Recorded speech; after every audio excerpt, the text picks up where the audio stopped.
काजे जादव जी का विचार बा? हम रौरा हाथ में आवे नहीं खे जाने हम बारूद हैं बारूद, हमें छूने की कोशिश करोगे तो जल जाओगे।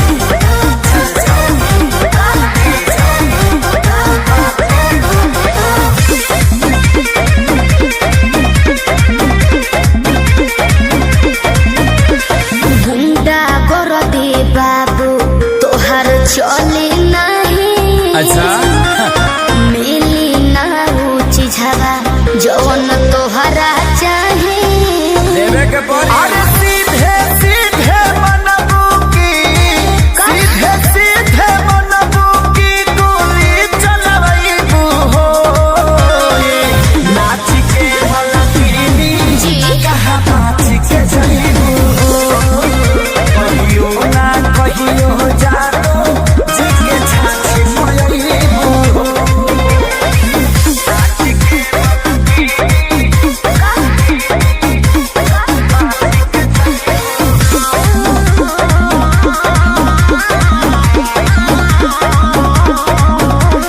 पक पक करो ना पिया कर, अच्छा। सब झहर जाई तो हर कर। अरे चला। देखो थोड़े देर में ठीक हो जाइबो।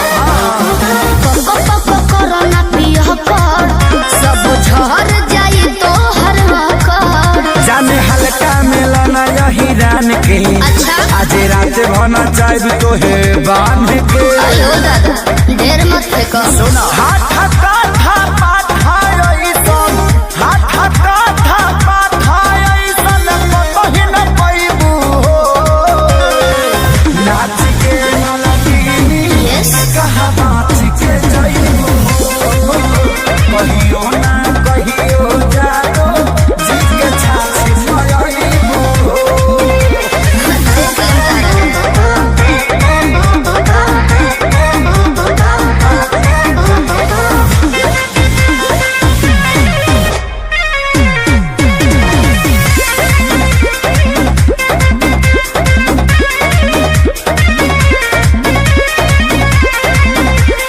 ढेरो ले गले तोहरा लेखा, तुझसे पार नहीं हो सीमा रेखा। अरे वो छुरछुरी हुई है का बुझो तो कबो।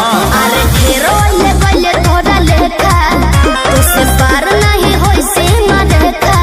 तले के 2 रुपया के सामान हो, चाहे करे लुए तना गुमान हो।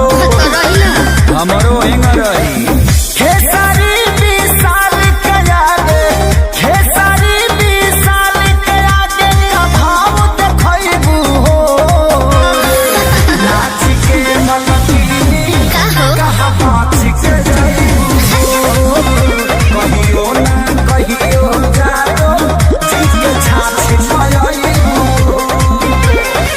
आओ अरे पूरा इंडिया हिली बाबू, खाली तू देखत जा।